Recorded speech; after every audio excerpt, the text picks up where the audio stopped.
Cyclone, कभी सूखा, कभी भूकंप, हमने हर संकट का मुकाबला किया, हर चुनौती का समाधान किया। अगर ये संकट न आते तो भारत जहां आज पहुंचा है उससे भी कहीं अधिक ऊंचाई पर होता, और ये मेरा विश्वास, मेरे अनुभव के आधार पर मैं कह रहा हूं।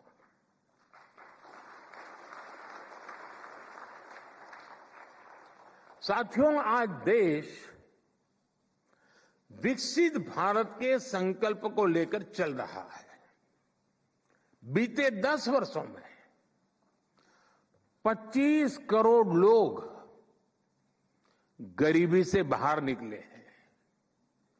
हम देश के नागरिकों की ईज ऑफ लिविंग पर फोकस कर रहे हैं। हम देश के नागरिकों की क्वालिटी ऑफ लाइफ पर फोकस कर रहे हैं।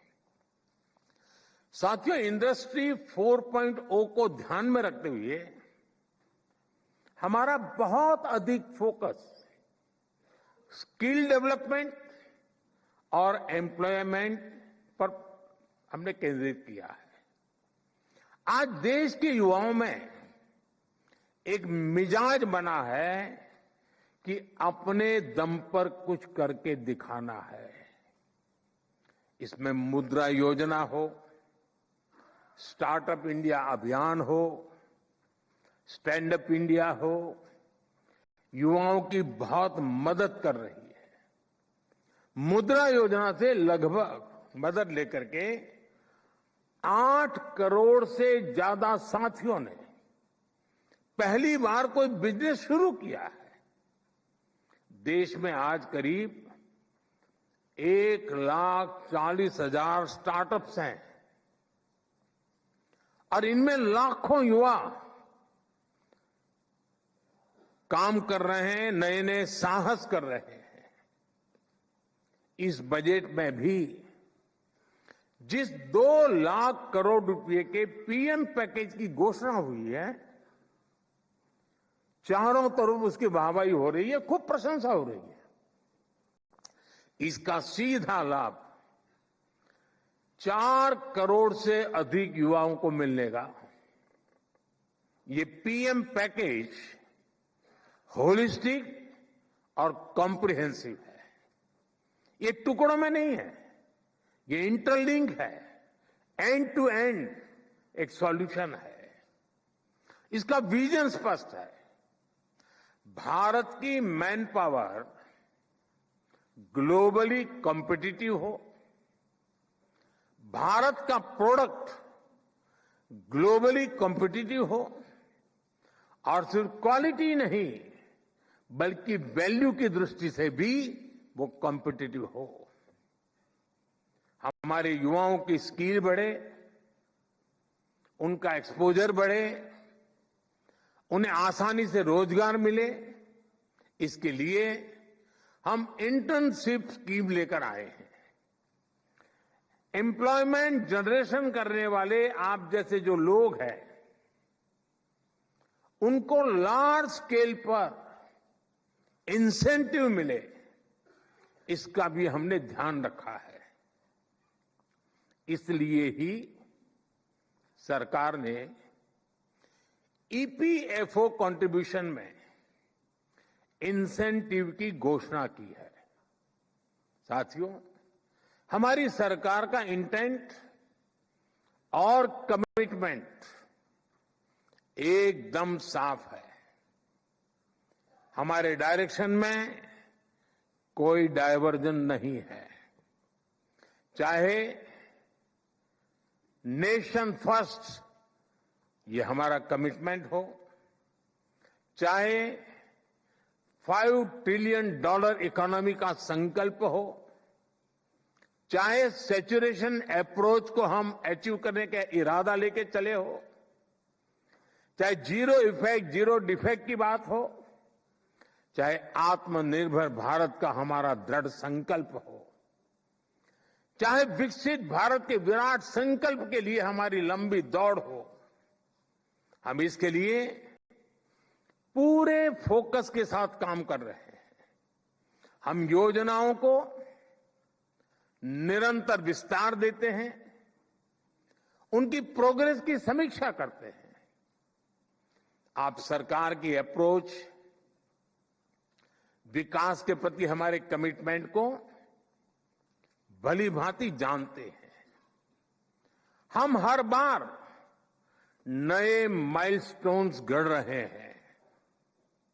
इसलिए इंडस्ट्री से भी मेरी यही अपेक्षा है कि वो सरकार के साथ कंधे से कंधा मिलाकर विकसित भारत के सपनों को साकार करने के लिए सरकार के साथ स्पर्धा करे, सरकार को भी पीछे रख देकर जीत हासिल करे, ये मेरी आपसे अपेक्षा है जी।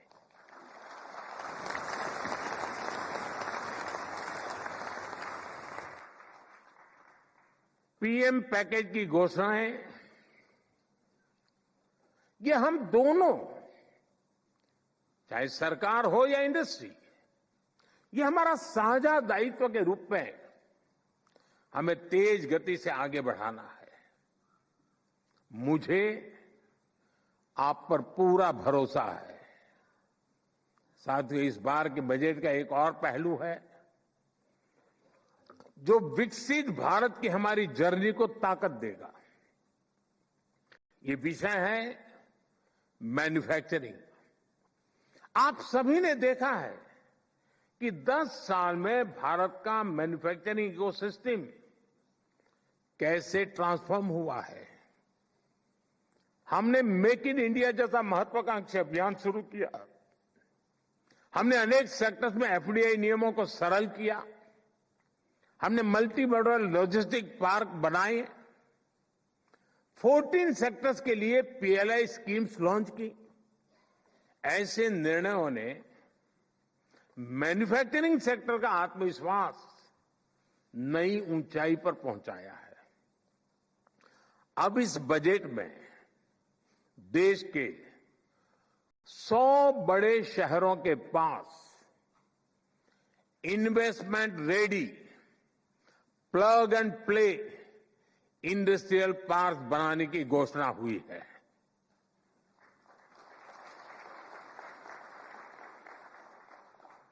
ये 100 शहर विकसित भारत के नए ग्रोथ हब बनेंगे।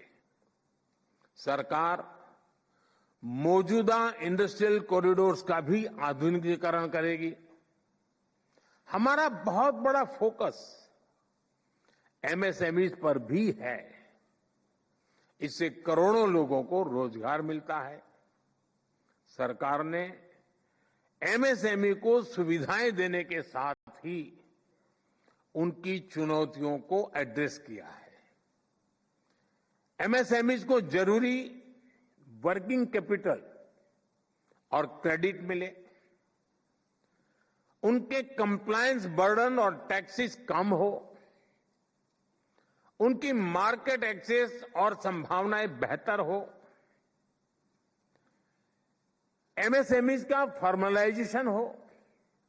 इसके लिए 2014 से ही हमने लगातार काम किया है। इस बजट में भी एमएसएमई के लिए नई क्रेडिट गारंटी स्कीम लॉन्च की गई है। साथियों, जब बजट आता है तो उसके बाद अक्सर चर्चा कुछ प्रमुख बातों के इर्द गिर्द ही सिमट जाती है और ज्यादातर तत्कालीन चर्चा मीडिया ड्रिवन होती है और वो भी एजेंडा के तहत ड्रिवन होती है। जब शांत वातावरण होता है तब जाकर के स्थितियां की तरफ नजर गहराई से जाती है। कई बार संबंधित इंडस्ट्री या फिर एक्सपोर्ट्स वे भी थोड़ा बहुत उनका ध्यान जाता है, उसकी बात करते भी है।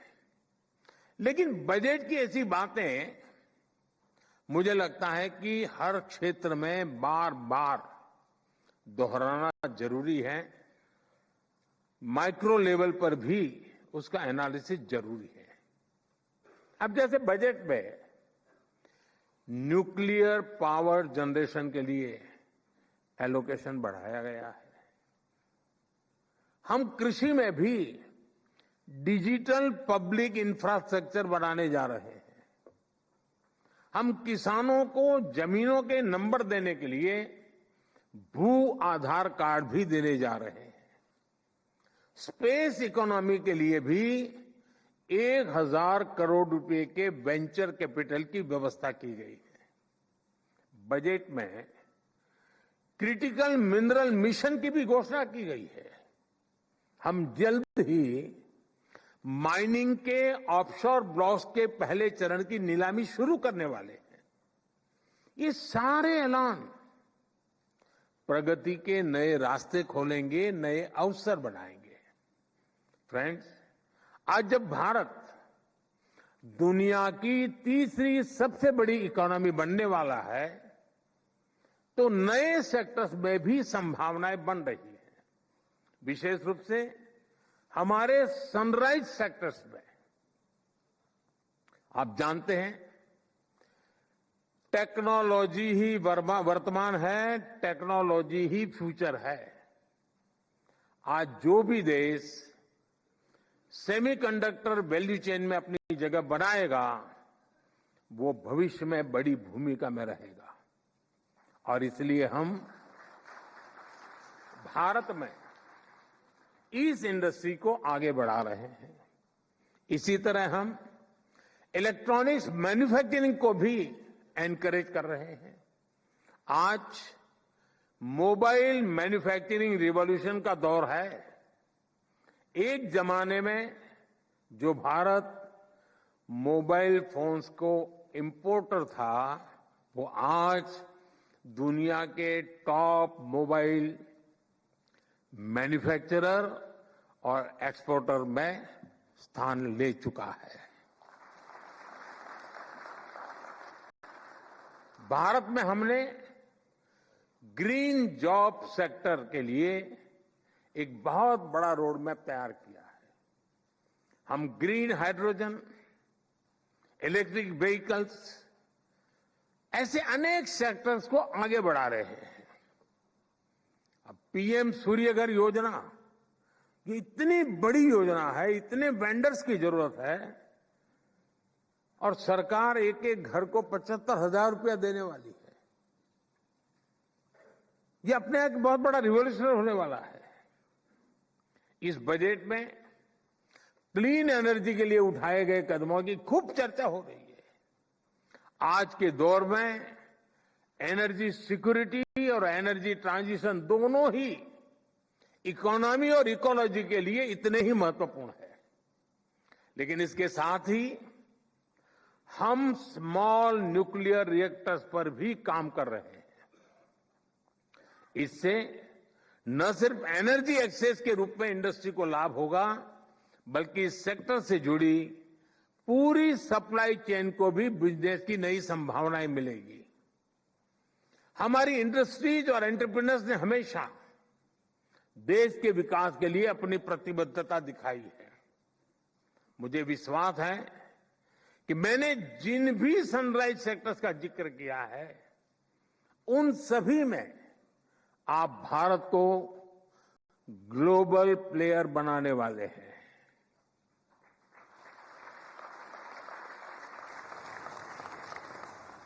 और ये मेरे लिए ग्लोबल प्लेयर शब्द भर नहीं है जी, मैं साफ मानता हूं मेरा देश ग्लोबल प्लेयर बनेगा।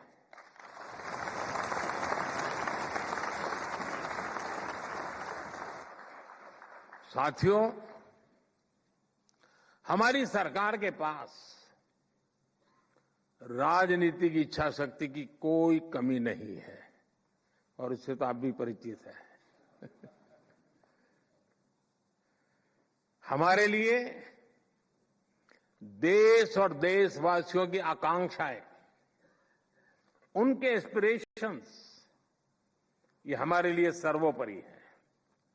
मैं इंडस्ट्री को, भारत के प्राइवेट सेक्टर को भी विकसित भारत बनाने का एक सशक्त माध्यम मानता हूं।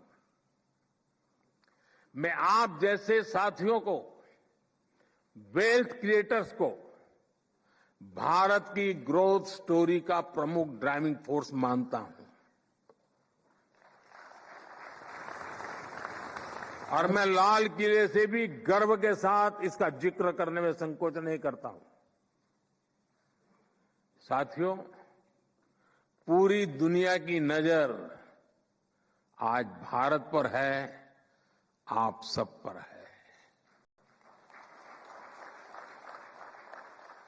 आज भारत की नीति, भारत की निष्ठा, भारत का निश्चय, भारत के निर्णय और भारत में हो रहा निवेश पूरे विश्व की प्रगति का आधार बन रहा है। दुनिया भर के इन्वेस्टर्स यहां आने के लिए लालायित है। वर्ल्ड लीडर्स भारत को लेकर पॉजिटिविटी से भरे हुए हैं। ये भारत की इंडस्ट्री के लिए बेहतरीन मौका है, गोल्डन चांस है। हमें इस मौके को गंवाना नहीं है। मैंने नीति आयोग की बैठक में भी अभी जब मुख्यमंत्रियों से मीटिंग हुई तो मैंने उनसे कहा है कि इन्वेस्टर फ्रेंडली चार्टर तैयार करे हर राज्य। राज्यों के बीच एक हेल्दी कंपटीशन हो इन्वेस्टमेंट को आकर्षित करने के लिए। और मैं नहीं चाहता हूं कि मेरे देश का एक भी राज्य पीछे रह जाए। निवेश के लिए नीतियों में और स्पष्टता लाएं, बेहतर माहौल बनाएं, गुड गवर्नेंस का एहसास हर कदम पर होना चाहिए ताकि निवेशक देश के हर राज्य में जा सके। साथियों, मैं गत 10 वर्ष के अनुभव के आधार पर और विश्व की स्थितियों को बारीकी से जानने के बाद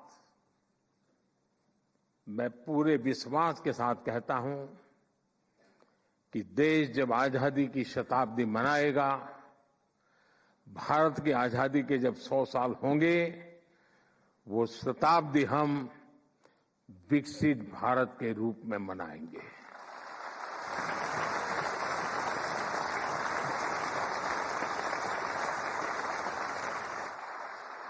हम गरीब देश के रूप में आजाद हुए थे, हम लूट चुके थे। दुनिया में जो कोई भी लूटना चाहता था लूट रहा था, आखिरी मोमेंट तक लूटे गए थे। और फिर हमने हमारी यात्रा शुरू की थी। 100 साल के भीतर भीतर सारे अवरोधों को पार करते हुए, संकल्पों को चरितार्थ करते हुए शताब्दी विकसित भारत की मना करके ही रहेंगे। हम रहे न रहे, हमारी पीढ़ियां आने वाली विकसित भारत को गर्व से जिए, ये सपने लेकर चलना है।